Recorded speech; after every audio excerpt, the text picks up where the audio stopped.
Seja muito bem-vindo, seja muito bem-vinda à live Dicas de Programação. Eu sou Gustavo Furtado, eu sou o criador do blog Dicas de Programação. Há 8 anos que ele já existe. E o tema da live de hoje é justamente vetor e matriz. Entenda de uma vez por todas o que é isso. Eu considero esse assunto como um link, né, um canal entre quem está começando, quem está ali no início e está começando a sair ali do nunca programei, já criou alguns programinhas, e entender o que é vetor e matriz, com base também na lógica de programação um pouquinho, mas bem pouquinho avançada. Esse assunto é o grande link entre o segundo assunto que eu considero um dos mais importantes para quem está começando, tá?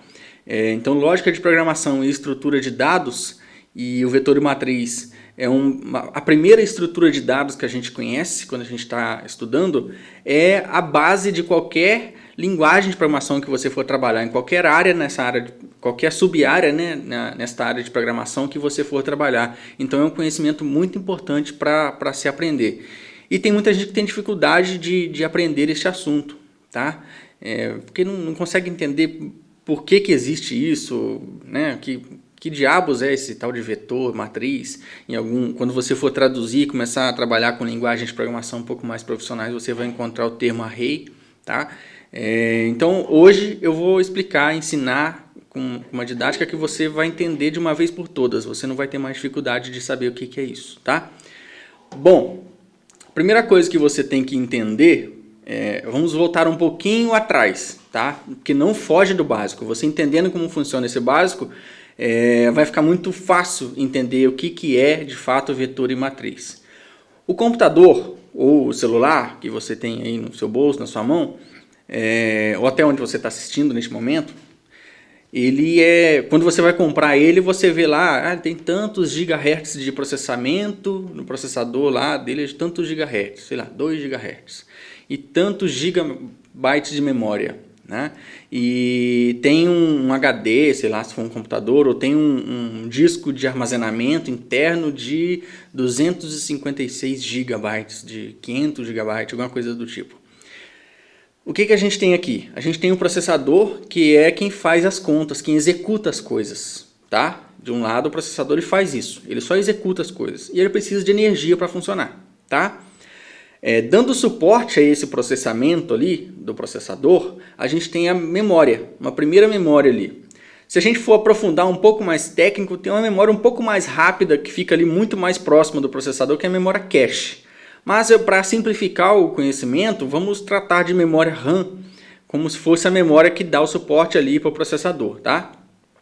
Para esse nível que a gente está discutindo aqui, que é programação, criação de algoritmos e tudo mais, isso é o suficiente. Não precisa entrar a nível a fundo de arquitetura de computadores e tudo mais, tá?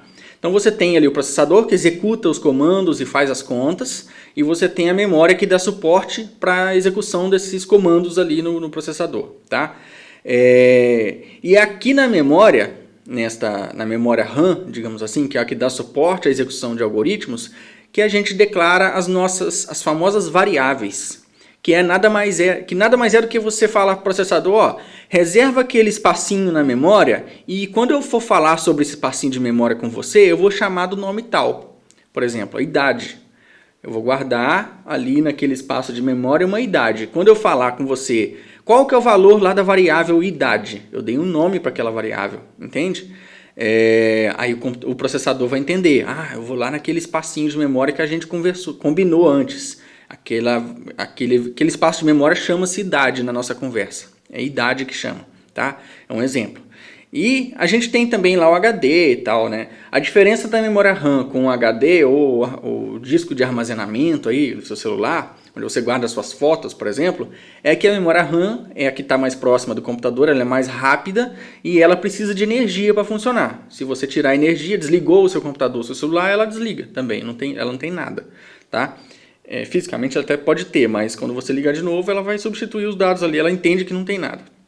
E o seu HD, o seu disco de armazenamento, digamos assim, o seu cartão SD, por exemplo, seu pendrive, é um outro disco que ele dá suporte, armazena arquivos e dados que você pode desligar o seu dispositivo, o seu computador, o seu celular, que ele vai continuar em memória, tá? Dito isso, para os nossos algoritmos, a gente não precisa saber desse HD, desse que mantém os dados quando o computador, o seu celular está desligado. A gente vai trabalhar aqui só em processador, que executa e calcula as coisas, e a memória, que dá suporte, que é onde a gente coloca as nossas reserva os nossos espaços de memória e chama de variável, tá? Dito isso, a gente pode ter variáveis de alguns tipos. Eu vou mudar aqui a nossa tela para a gente começar a pensar um pouco mais aqui no conteúdo, tá? Eu até vou abrir o Paint. Esses dias eu expliquei um pouco mais sobre esse assunto no Paint e tem muita gente que gostou ali, mandou mensagem, nossa, ficou legal a forma como você explicou. Então vamos imaginar aqui, ó, no Paint, ó, eu estou reservando aqui, vamos considerar que esse círculo aqui é a memória do seu computador. E aqui no canto, aqui nesse lado, é o nosso algoritmo que vai ser executado, tá? Digamos que lá no nosso algoritmo, lá na declaração de variáveis, a gente fala que a gente vai ter uma variável idade, por exemplo, que ela é do tipo inteiro, tá? Quando você declarou isso aqui, quando o processador for executar aquele comando, o que ele vai fazer? Ele vai lá na memória e reservar um espacinho de memória aqui. Reservou um espacinho de memória. E ele entende que sempre que você falar sobre idade, você está falando deste espacinho de memória aqui. Então ele faz um link, entendeu? E digamos que você foi lá no seu algoritmo também e declarou uma outra variável, nome, por exemplo. E que é um tipo que vai guardar texto. Se você estiver programando ali com Portugal, Visualg, alguma coisa assim, a gente vai chamar de caractere, que é a tradução do string, né? De character, assim, que é um tipo primitivo. Assim como o número inteiro, integer, ele é a gente traduz como inteiro, né? A gente tem o caractere que a gente traduz do character, né? Que é um tipo primitivo lá. Então, a mesma coisa que a gente faz. Quando o processador for executar esse algoritmo, ele está reservando um espaço na memória e dando um nome para ele, tá? Sempre que você for conversar no seu algoritmo, estiver conversando com o processador que está executando aquele algoritmo, se você falar, ó, qual que é o valor da variável nome, ele entende que é aquele espaço que você reservou ali. Se lá no seu algoritmo lá, você está executando o algoritmo já, você falou assim, ó, na variável nome, armazena aí o valor Gustavo, por exemplo. O que o processador vai fazer? Ele vai vir aqui no espacinho de memória e colocar o valor, Gustavo, tá? E na variável idade, armazena ali o valor, sei lá, 20, por exemplo. Ele vai vir aqui nesse espaço de memória e armazenar 20, tá? Se, por exemplo, né, aqui, considerando que o algoritmo está sendo executado e tal, se eu fui lá e eu fiz aniversário, eu não tenho mais 20 anos, eu tenho 21 agora, eu poderia ter uma linha no meu programa que fala assim, ó, a idade da pessoa, agora ela vai receber o valor da idade atual, então eu posso falar assim, ó, idade mais 1, tá? E pega o resultado dessa conta, que é o valor da idade. Qual que é o valor da idade quando você está conversando com o processador que está executando?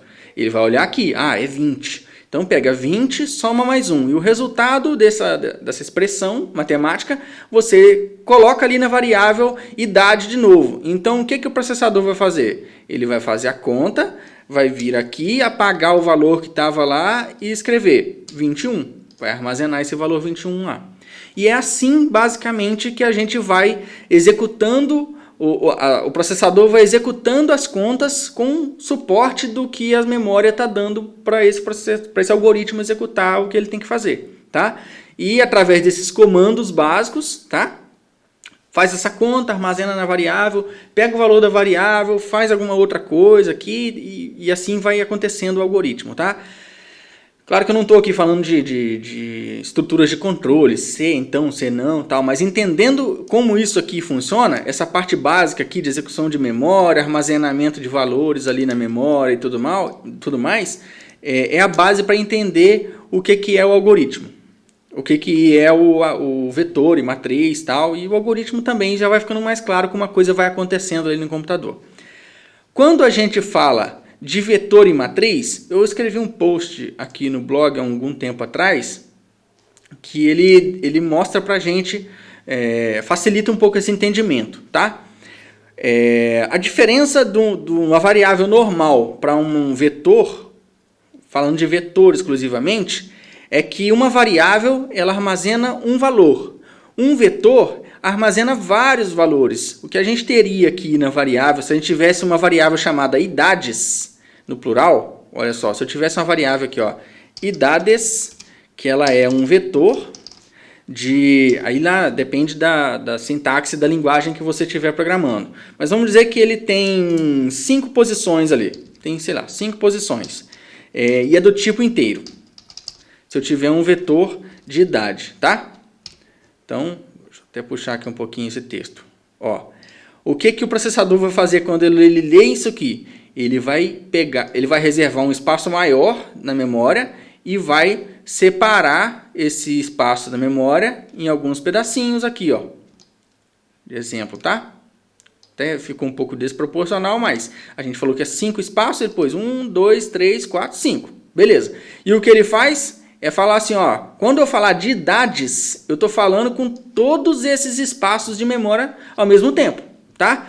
Só que quando eu quiser falar da idade, sei lá, na posição 3, eu vou falar assim, ó, ao invés de ser só idade, eu vou falar, ó, idades, que é o nome do apelido que eu dei para aquele espaço de memória que guarda todas as posições junto, só que na posição 3. Aí eu posso tratar do mesmo jeito, ó. Lá na posição 3, armazena o valor 5, por exemplo.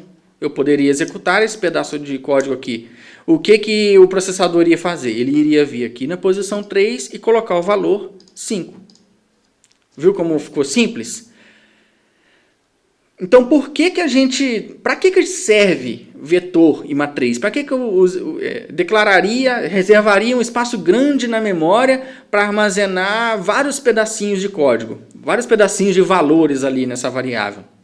É justamente porque você sempre vai precisar de uma lista nos seus algoritmos. Isso é muito importante você parar para pensar neste momento. Se você está no início aí de carreira de programação, você sempre vai precisar de uma lista. Por exemplo, você tem aí no seu Facebook uma lista de amigos. Concorda comigo? Lá no seu e-mail, no seu web e-mail lá, que você digita, sei lá, Yahoo, Gmail, você tem uma lista de e-mails que está lá na sua caixa de entrada. Concorda? Você tem uma lista de contatos. Lá no seu aplicativo gerenciador de tarefas, você tem uma lista de tarefas.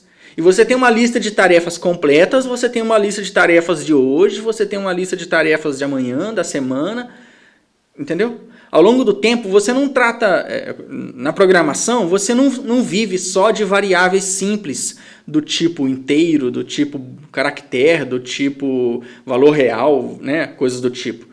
Você vai precisar muitas vezes de listas. E quando a gente fala de listas, a gente está falando basicamente de um vetor, tá? E qual que é a diferença de vetor para matriz? É que enquanto o vetor é uma lista de um tipo mais primitivo, um tipo mais simples, digamos assim, a matriz é um vetor de vetores. Então aqui no blog eu tenho um exemplo um pouco melhor. Aqui eu tenho uma lista, um vetor, tá? Uma lista de nomes, que vai de 1 a 50. Eu tenho ali 50 nomes. Pode ser só a lista de contatos, por exemplo. Poderia ser uma lista de e-mails, tá?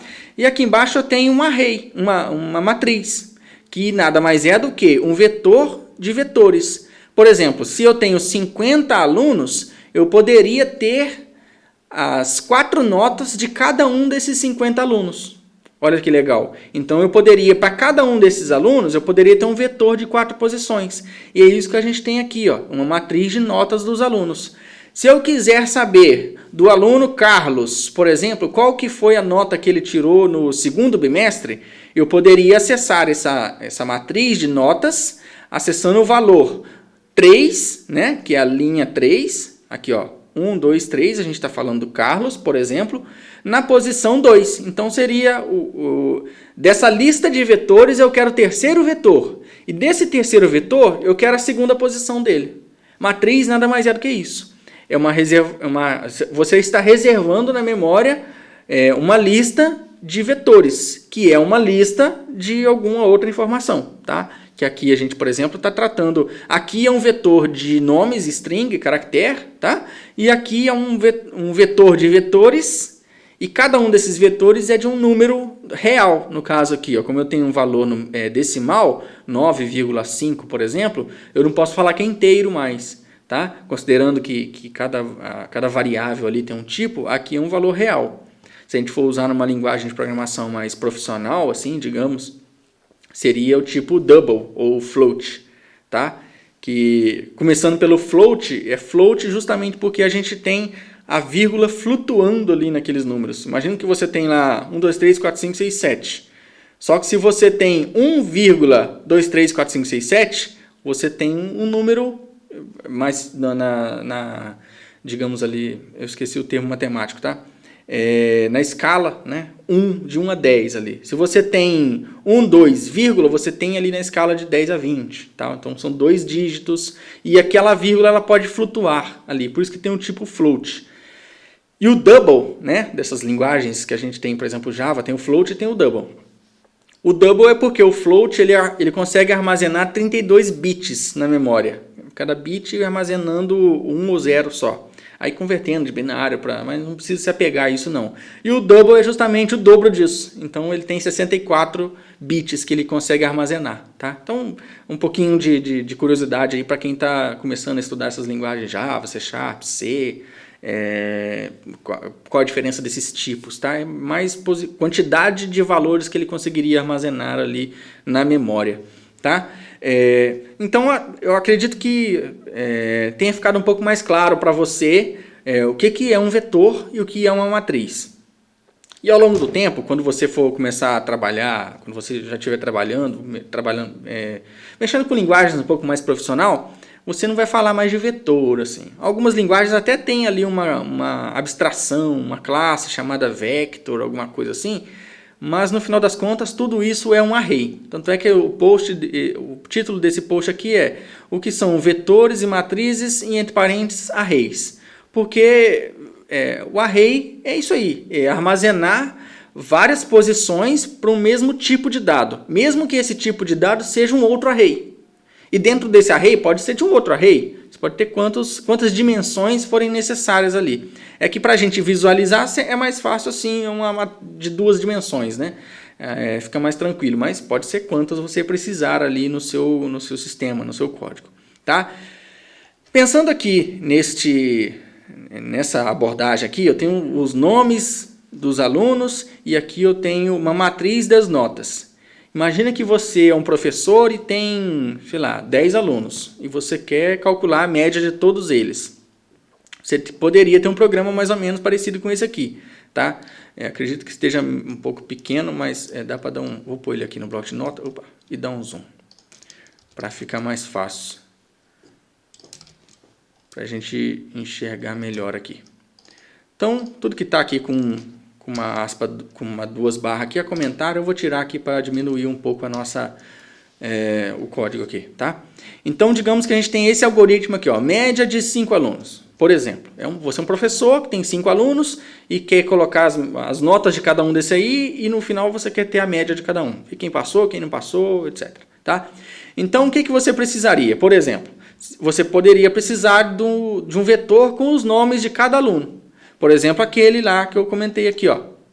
Você tem um vetor de 50 posições e você vai acessar cada posição por um número, tá?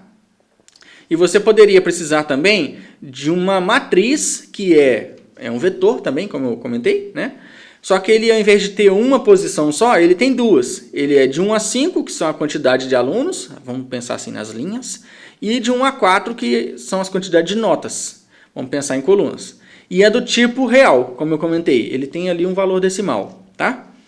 E como eu vou fazer a conta da média de cada um desses alunos, eu preciso de um outro vetor, tá? Para armazenar essas médias de cada aluno, e esse vetor vai ser do tipo real, ok? E aqui eu declarei duas variáveis que elas vão nos auxiliar aqui na estrutura de controle que a gente chama que vai ser um loop, tá? Eu comentei de loop algumas vezes, mas os loops, uma das grandes utilidades dos loops, das execuções várias vezes até chegar numa determinada condição, é justamente acessar vetores, acessar array, acessar uma lista. Então, sei lá, eu estou desenvolvendo um sistema de e-mails e quando uma mala direta, né, que o pessoal no passado conhece como mala direta, e eu quero mandar um e-mail para todo mundo, tá? Então eu vou pegar aquele vetor de e-mails, eu vou fazer um loop em cada um desse e-mail e mandar um e-mail para cada um desses aí. Isso é um loop, é uma iteração. Eu vou passar, por exemplo, eu cheguei no e-mail 1 da lista de 50. Manda um e-mail para ele. Próximo, e-mail 2, manda um e-mail para ele. E-mail 3, o endereço de e-mail, né? Manda o e-mail para ele, coisa do tipo, tá? É um exemplo que eu posso te dar. Então, ao longo do tempo, você vai trabalhar muito com listas. E como você vai trabalhar com listas? Através de uma estrutura de controle para fazer os loops, fazer essa iteração na lista que você está trabalhando. E aqui a gente vai usar a estrutura de controle chamada para. Para de um número até tanto, faça tal coisa. Por que a gente precisa disso? Para a gente, por exemplo, acessar a variável nome. Eu poderia aqui declarar aqui, ó, nome atual, do tipo caractere. Tá? Caractere ou caractere, dependendo do programa que você estiver usando, ele vai aceitar os dois. Aí eu posso falar aqui, ó, o nome atual, ou seja, dessa iteração que eu estou neste momento, o nome 1, ou o nome 2, o nome 3, ele vai receber o valor que está na variável, que é um vetor, nomes na posição contador do loop 1, por exemplo. Tá? Então ele vai começar do 1 e vai até o 5. Cada vez que ele executar esse pedaço de código, ele vai pegar o valor desse nome aqui e colocar aqui. Entendeu? No caso aqui eu tô colocando o carro na frente dos bois, tá? Porque aqui eu só estou dando um exemplo da lista de você iterando como você acessa uma variável. Mas no caso aqui a gente não está pegando o valor dela. A gente está, no caso aqui, ó, escrevendo alguma coisa na tela. No caso aqui, ó, digite o nome do aluno número 1, no caso da primeira iteração. 1D5, tá? Aí o que ele vai fazer? O algoritmo vai pedir para o processador, para o programa seu lá na hora da execução, ler o que o usuário vai digitar na tela. E o que ele digitar na tela, ele vai armazenar aqui neste vetor nomes na posição 1, na primeira execução, por exemplo. Tá? Aí o que ele vai fazer? Ele vai fazer um outro loop, aqui, ó, usando uma outra variável, que vai começar de 1 até 4, e para cada uma dessa execução ele vai executar esse código, que é escrever na tela essa mensagem. Digite a nota, qual a nota? 1, 2, 3, dependendo da execução aqui. Nota 1 do aluno, aí põe o nome do aluno. E a pessoa lá vai digitar a nota. E o programa vai armazenar essa nota que o usuário digitar na posição do contador 1, que significa a linha, e na posição 2, do contador 2, que vai significar a coluna. Então ele vai guardar ali, por exemplo, se for a primeira execução desse primeiro loop, ou seja, o primeiro aluno e a primeira nota, ele vai guardar essa nota na posição 1 e 1. Se for a segunda nota do primeiro aluno, ele vai colocar 1 e 2. E assim por diante, até acabar este loop aqui. Tá? E no final das contas aqui da execução do primeiro aluno, depois de ler do usuário todas as notas que o usuário digitou, ele vai fazer o cálculo da média, que é somar todas as notas, nota 1 do contador 1, né? Nota 2, nota 3, nota 4 e dividir por 4. O resultado dessa operação ele vai armazenar no vetor médias na posição 1. Entendeu? Então, este pedaço de código vai ler todos os nomes dos usuários, porque ele vai executar isso aqui 5 vezes, e todas as notas de cada um, porque para cada um desses 5 nomes, ele vai pedir as 4 notas dele aqui através desse outro código aqui do para. Tá? Eu até poderia explicar aqui um pouco mais sobre a estrutura de repetição do enquanto, para, só que já começa a estender muito o aluno. Tem outras lives, outros conteúdos aqui no canal, no Facebook, no blog, sobre esse assunto, tá? Então, se você quer entender, se você está mais no início e quer entender um pouco mais sobre essa parte do para, o que é esse loop e tal, eu te convido a acessar um desses outros conteúdos. Procura lá no Dica de Programação sobre enquanto, faça ou repita até, ou o para, faça, né? Que é essa estrutura de controle aqui, tá? Então, agora que a gente já preencheu aqui tá 50, tá? Mas no nosso algoritmo lá era 5, até para ficar mais menor a quantidade de dados que a gente vai colocar lá dentro para testar. A gente tem lá 5 posições para cada nome e tem para cada um desses 5 nomes a gente tem as 4 notas. É isso que a gente fez, a gente preencheu esses espaços de memória. Agora imagina se a gente tivesse colocando um nome, lembrando aqui daquele primeiro princípio lá, de dando um nome para um espacinho de variável de memória, dando outro nome para outro espacinho de memória. Se a gente está falando de 5, a gente teria 5 espacinhos de memória ali na memória, né? A gente está dando nome para cada um. A gente teria que declarar 5 variáveis. E para vetor, nesse caso, se é 5 vezes 4, a gente teria 20 notas. Teria que declarar ali mais 20 variáveis, dando um nome para cada posição da memória, cada uma dessas posições de memória. Então a declaração de variáveis nossa seria enorme. Isso porque a gente está falando de 5 alunos.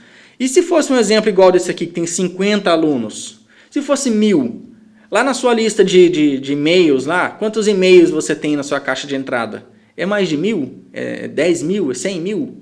Você iria declarar uma por uma dessas variáveis? Não seria melhor você falar assim, ó, eu tenho uma lista de e-mails e quando eu vou falar de cada um desses e-mails, eu vou dar um número para ele? É o e-mail 50, é o e-mail 1, 2. E quando eu estou falando de número, eu consigo fazer cálculos com esse número, por exemplo, aqui, ó, eu estou incrementando o número de 1 a 5. Pega o valor da variável contador lá, por exemplo, aqui, ó, contador do loop 1, ele é 1 nesse momento, por exemplo, na primeira execução. Na próxima, como que o computador sabe que ele é o 2? Ele vai falar assim, pega o valor que está lá, que agora é 1, e soma mais 1 nele.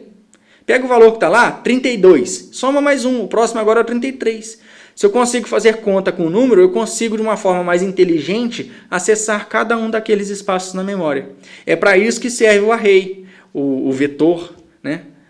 Traduzindo para o português, é exatamente para isso. É quando você for tratar de uma lista que aqui no nosso algoritmo, didaticamente, a gente está já setando explicitamente que é um vetor de 5 posições. Mas quando você for fazer um algoritmo, por exemplo, para mandar um determinado texto de e-mail para uma lista de e-mails, você provavelmente não vai saber quantos e-mails previamente.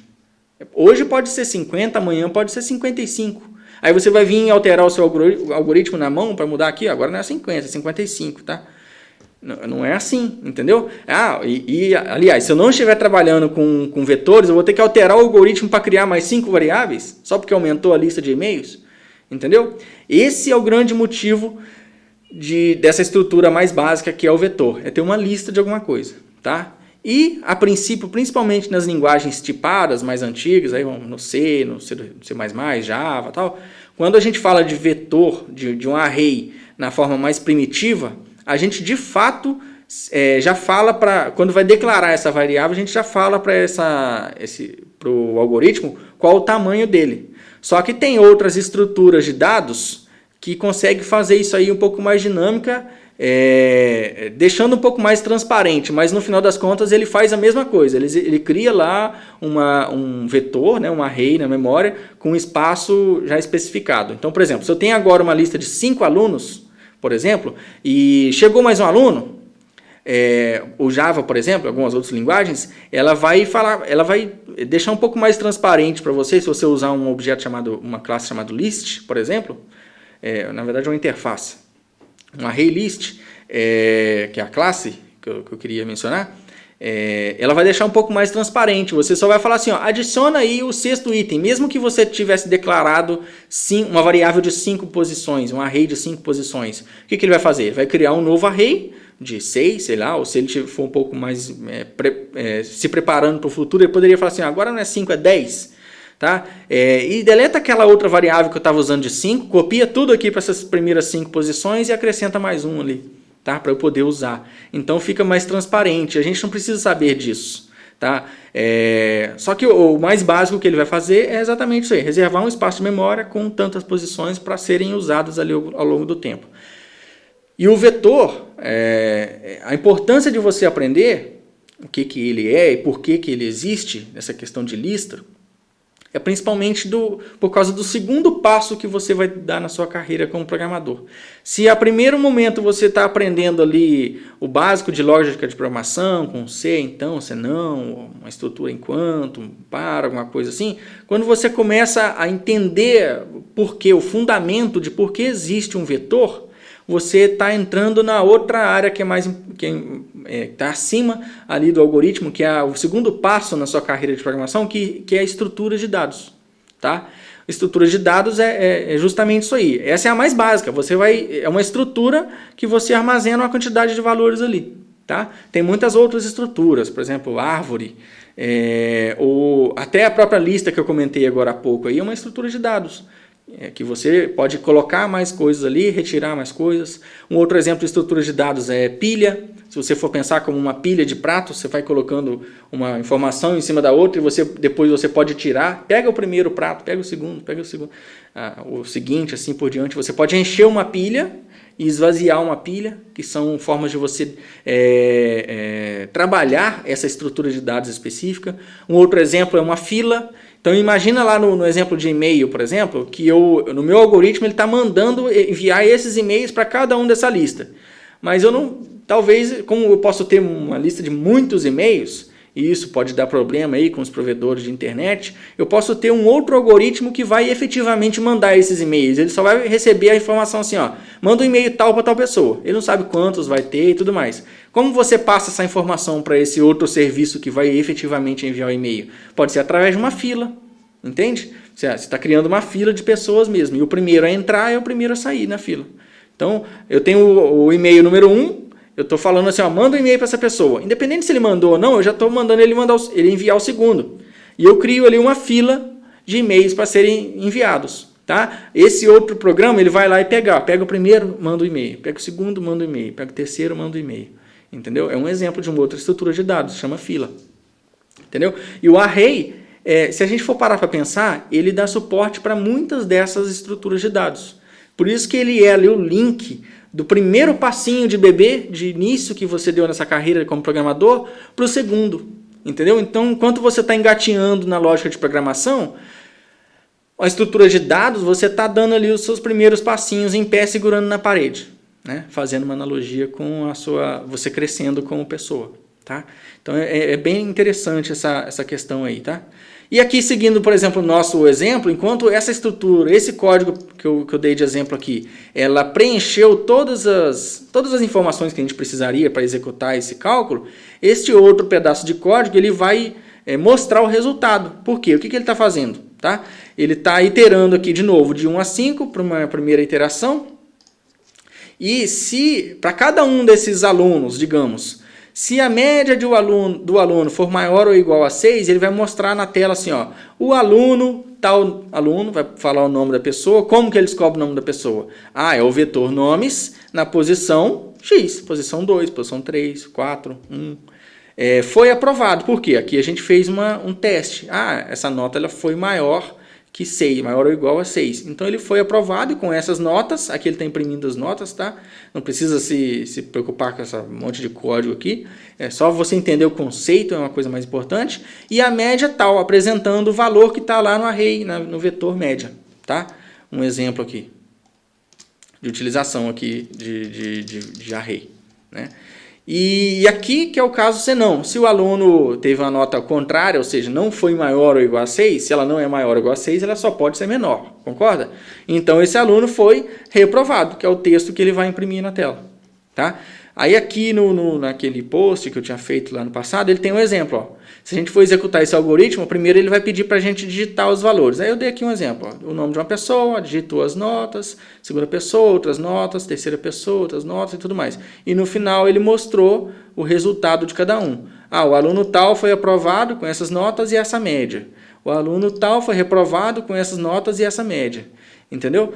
Então, a gente com um código relativamente pequeno, a gente conseguiu passar por todas as posições daquele vetor. E como a gente está falando aqui, para fins didáticos, de um vetor pequeno, de 5 posições, coloca na sua cabeça que isso poderia ser um vetor de 1000 posições. Aí, e o código não mudou em nada, assim. Se a gente for pensar nessa execução lógica aqui, ela continua funcionando, porque ele vai de 1 a 1000. Por exemplo, de 1 a 100, etc. Entendeu? Então, eu espero que isso tenha ficado assim, mais claro para você. Agora sim, porque eu queria evoluir um pouco aqui nas lives, eu dei alguns exemplos assim, de pseudocódigos, eu queria mostrar um pouco com linguagens mais profissionais. Tá? Se você está bem no início, tal, não se assuste com algumas coisas que eu faria aqui, mas se você já está um pouquinho mais avançado, quer um pouco mais de conteúdo, você vai gostar do que eu vou começar a fazer agora nas lives, quando eu começar a falar desses assuntos técnicos na live. Tá? Vamos trabalhar um pouquinho essa parte de vetores com o JavaScript. Tá? Então você tem lá o seu computador, você não tem nada instalado nele, a não ser o seu navegador e tal, e você já consegue programar em JavaScript. Como você consegue programar em JavaScript? Você pode abrir o seu navegador, por exemplo, aqui o meu Chrome. Se eu apertar a tecla F12, ele vai abrir para mim aqui o que a gente chama de console, ou a ferramenta de desenvolvedores, tá? O DevTools. Essa ferramenta a gente tem aqui a parte de console. E aqui no console, ele pode dar alguns erros, tal. Tem um botão aqui que a gente consegue limpar. Inclusive, eu vou passar para o outro lado ali, para ficar do lado esquerdo que a gente está falando aqui, e vou aumentar o zoom aqui. Veja que eu estou ignorando o conteúdo que está na página ali. Pode ser qualquer página. Se você, sei lá, você está aí no YouTube vendo a live agora, na F12 você vai ver ali essa parte do navegador, aí você consegue trabalhar. Aqui no JavaScript, quando eu quero declarar uma variável, eu digito var e eu vou dar um nome para ela. Lembra lá do nome, sei lá, variável idade, nomes, alguma coisa assim? Nós vamos criar um array aqui chamado nomes, tá? E esse array, aqui no JavaScript, a gente não precisa declarar que tipo que é. E eu estou colocando um array vazio. Aqui no JavaScript abrir colchete, fechar colchete. É um array de 0 posições. Ele criou, ele dá esse undefined aqui porque ele não teve resposta nenhuma. Mas se agora eu quiser mostrar o valor desse array, desse vetor, eu digito nomes aqui, e ele fala, você tem aí um array vazio, tá? Agora, se eu quiser, por exemplo, colocar um valor nesse array, se fosse em Java, por exemplo, ou ali no nosso pseudocódigo com o Visual, eu colocaria assim, nomes na posição 0, coloca aí o valor Gustavo. Só que se eu fizer isso aqui no JavaScript, ele armazenou ali no nomes, Então, agora a gente tem um array com um valor, certo? Que eu dei um enter e ele falou assim, você tem um array que tem o tamanho length, comprimento, tá? Tem o tamanho 1 e o valor da posição 0 dele é Gustavo, tá?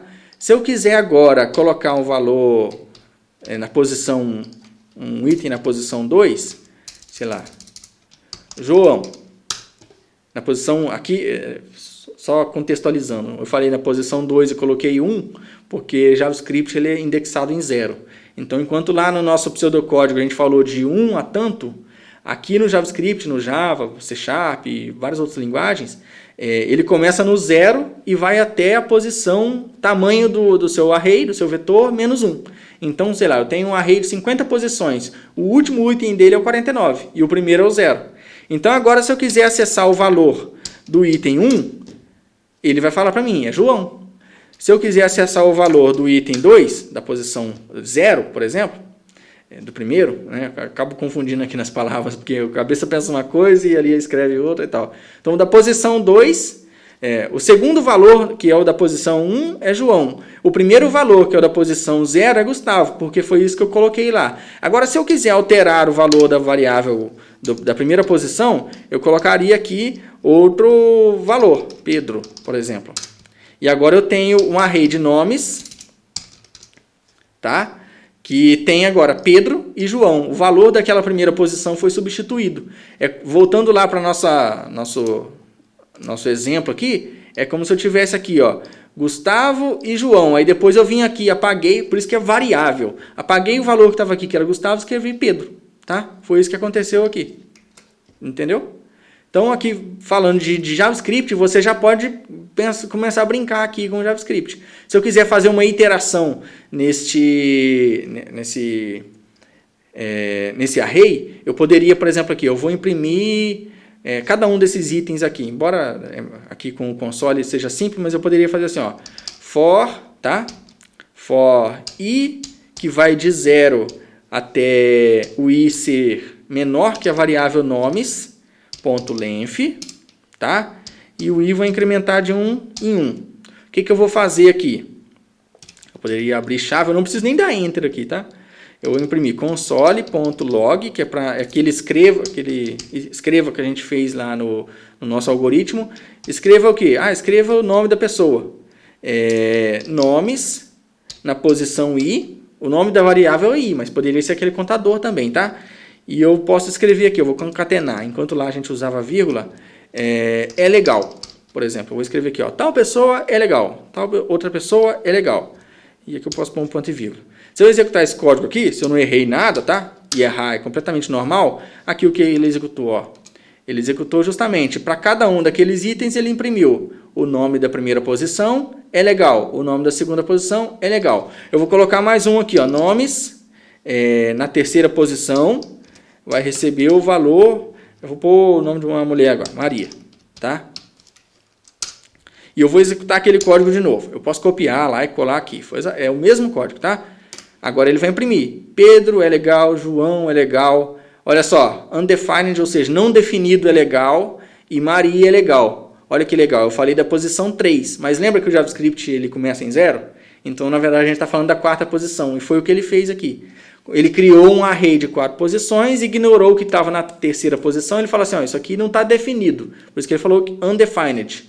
Agora, se eu for lá naquela terceira posição e colocar, que é o item 2, tá?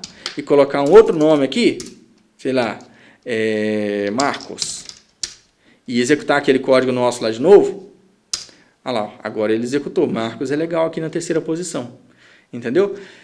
É a mesma coisa, é lógica de programação. Aqui muda um pouco, enquanto lá eu estava falando do para de tal item até tal número até tal número, faça tal coisa, aqui no JavaScript é a mesma coisa, só que ele está usando uma sintaxe própria do JavaScript, tá? Mas a lógica é a mesma. Então, você traduzindo para o inglês vira for. For, variável i, que vai de 0 até, enquanto ela ser menor que o tamanho da lista de nomes, ou seja, se a gente tem um item com um array, uma variável com 4 posições, ele vai passar aqui até chegar no número 3, que é enquanto ele for menor que 4. Porque quando ele for 4, ele já não é menor mais, ele é igual, entendeu? Ele já está no else. E quando ele for igual a 4, significa que a gente estaria acessando aqui no JavaScript o item número 5, na verdade, porque começa em 0. Lembra? Então, ó, já começa a fazer um pouco mais de sentido. Talvez tenha ficado um pouco mais confuso se você está muito no início e tal, mas se você já andou um pouquinho na lógica de programação, isso aqui já começa a ser legal, principalmente porque você já vai ter um pouco de contato com uma linguagem mais profissional. Tá? E aqui, ó, no último item, depois do ponto e vírgula, aqui na sintaxe do for, eu estou falando que esse i ele vai aumentar de 1 em 1. Seria a mesma coisa se eu chegasse aqui nesse i e falar que ele ia ser i, ele vai ser o valor do i mais 1. É a mesma coisa, tá? Quando eu falo i mais, é i mais 1. Ou seja, o valor que está nele lá, por exemplo, é 3. Mais 1, 4. Então, depois que ele passar ali naquele pedaço, ele vai ser 4. Então, pode ser que tenha ficado um pouco confuso, mas é bom você já ter um pouco mais de contato com linguagem, por exemplo, aqui igual o JavaScript, tá? E para a gente finalizar e fazer com uma outra linguagem, eu vou abrir aqui o bloco de notas, vou apagar tudo isso aqui, e vou escrever agora em Java. Eu já tenho o Java pré-instalado aqui, eu vou criar aqui uma variável, uma classe, public class, teste vetor, que vai chamar essa classe. Por isso que eu comentei há algum tempo atrás, que quando você começa numa linguagem de programação um pouco mais profissional, assim, você pode ter alguns ruídos, algumas palavras-chave que pode te confundir no início. Então, por isso que eu defendo um pouco mais você pensar ali no algoritmo em português também. Isso aqui é o básico para você conseguir executar um programa em Java, tá? Eu até vou dar um exemplo aqui, ó. Isso aqui já é um vetor, já é um array, tá? E é justamente quando você executa esse código Java pela linha de comando, dependendo dos argumentos que você passa para esse programa, é aqui que o programa seu vai receber esses argumentos. Então eu vou dar um exemplo justamente usando aquilo ali. Eu poderia declarar esse vetor, esse array, mas já vou usar aquele valor ali. Eu vou imprimir na tela. Então, system.out, println. Quando a gente usa aquela função escreva lá no visual, enquanto aqui no JavaScript a gente usou o console.log, que é justamente log, de logar, escrever mesmo, registrar aqui no console, né? A gente está falando do console aqui, o texto que a gente está colocando aqui, é a mesma coisa do escreva. E aqui no Java, esse valor, essa função escreva, é essa função aqui, ó. Não precisa decorar isso agora não, tá? Só saber que é a mesma coisa, só que muda a forma de escrever, tá? A sintaxe é um pouco diferente. Então eu vou escrever aqui, ó, argumento, eu vou fazer um for aqui daquele mesmo jeito, ó, for int, aqui eu tenho que declarar o tipo, do mesmo jeito lá, int igual a 0, i menor que a.length, e o a vai ser aquele atributo que a gente vai passar lá. E mais, tá? E aqui eu vou executar esse código aqui, ó. O argumento mais i, só para falar que é o item número i, eu estou concatenando esse texto, dois pontos aqui, acessando o valor da variável do array, tem que pôr mais aqui, tá? Na posição i, tá? Então aqui, acho que se eu estou compilando certinho o código, eu vou pôr a chave aqui para não deixar os iniciantes aí meio bagunçado, tá? Então, para essas condições aqui, ou seja, começando no 0, indo até o tamanho menos 1, que na verdade, enquanto essa variável i for menor que o tamanho do array, e incremente de 1 em 1, tá? Então, para cada um desses itens, ele vai imprimir isso aqui na tela, tá? Eu vou salvar isso aqui, vou pôr na área de trabalho mesmo. E ele vai ser com a extensão Java. Então, tem que ser o mesmo nome da classe, testVetor.java, tá? Beleza, salvei. Agora eu vou abrir a linha de comando aqui. Que aqui eu vou abrir o CMD no Windows, é o prompt de comando. Vou navegar aqui até a minha área de trabalho, desktop. Aí aqui o arquivo está aqui. Então, beleza. Aí eu vou compilar ele, que é usando o programa chamado Javac. Compilador Java, tá? Não sei se eu consigo dar zoom. Consigo, para facilitar vocês enxergarem aí. Eu vou compilar o arquivo testVetor, com o mesmo C maiúsculo, minúsculo, .java. Se o meu código estiver certo, ele vai compilar aqui e gerar um bytecode, um arquivo chamado com o mesmo nome, só que .class, tá? Até vou dar um dir aqui para a gente ver o que tem no diretório. Então, enquanto tinha só o arquivo .java, agora tem o .class também. E eu vou executar o meu código, a minha classe, tá? Aí eu tiro aqui a extensão. Como eu não estou passando nenhum parâmetro aqui, ó, ele não vai imprimir nada. Ele deu até um erro aqui, ó. Falou que o args define o método main. Acho que eu errei ali o meu método main. Public static void main. Tinha um G aqui, ó. Ele até aceitou, mas ele na hora de executar ele falou que tem erro. Vou compilar de novo. Ele vai substituir aquele arquivo e vou executar agora, tá? Java testVetor. Então, ó, ele executou e não fez nada, porque eu não passei parâmetro nenhum. Mas agora eu vou passar um parâmetro. Se eu der um espaço depois ali e passar um valor, ele vai pegar aquele array lá e imprimir. Ó, o argumento 0 só que aqui eu até vou tirar o acento aqui. Como a gente está ali na linha de comando, ele não está entendendo o acento, tá? Ó, o argumento tal é A, ou seja, o valor A que eu passei ali, ó. Olha que legal que você está aprendendo aqui. Se você é iniciante, passei sem nada, agora A e B, por exemplo. Aí ele vai imprimir duas vezes. O argumento 0 é A, o argumento 1 é B. Se eu quiser deixar um pouco mais legível, ao invés de imprimir o valor aqui, eu posso colocar o i mais 1 aqui, que ele não vai imprimir. O 0 mais 1 vai virar 1. 1 mais 1, que é o segundo, vai virar 2. Tá? Vou salvar ele aqui de novo. Vou compilar. Aqui, ó, javac, o nome do arquivo. Ele gerou lá o arquivo. Vou passar aqui os parâmetros. A e B. Olha lá, ó. O argumento 1 é A, o argumento 2 é B. E se eu passar mais valores aqui, ó, Passar 1, passar 5, passar sei lá, um hahaha, etc. Tá? Aí ele está pegando todos os argumentos. O argumento 1 é A, o 2 é B, o 3 é 1. Aqui, ó, o terceiro argumento. O quinto argumento é 5. O quarto, né? O quinto argumento é hahaha, sei lá. Entendeu? Então, eu estou usando o array. Mesmo, olha aqui, eu não sei quantos argumentos vão vir aqui para eu executar esse código. Só que eu estou entendendo que vai vir uma lista de alguma coisa. E eu poderia estar, manda um e-mail para o e-mail, manda esse texto aqui para esse endereço de e-mail, por exemplo. Ou faz a conta lá da média das notas dessa lista de notas de alunos aqui, por exemplo. Entendeu? Essa é a importância de entender o que é o vetor, o que é o array. Tá? É o seu segundo passo ali. Quando você engatinha ali com a lógica de programação, aqui você está dando os seus primeiros passinhos ali com o array. Você está dando os seus primeiros passinhos ali de bebê, segurando na parede, para aprender um segundo assunto importante, que é a estrutura de dados. Tá? E para você ser um programador bom, para você dar o seu próximo passo de bebê, seu terceiro passo, começar a soltar da parede, você não precisa ser uma pessoa expert em andar, entendeu? Você pode começar a dar ali o seu terceiro passo aprendendo HTML, uma lógica um pouco melhor de programação, entrar numa linguagem de programação um pouco mais profissional, tal.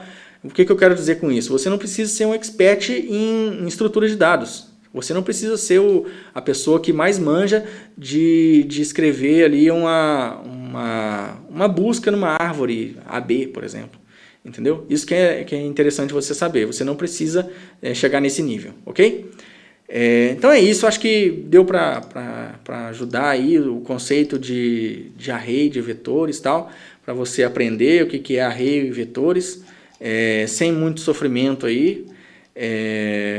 Nada mais é do que você ter uma quantidade de espaço de memória ali pré-reservado, tá?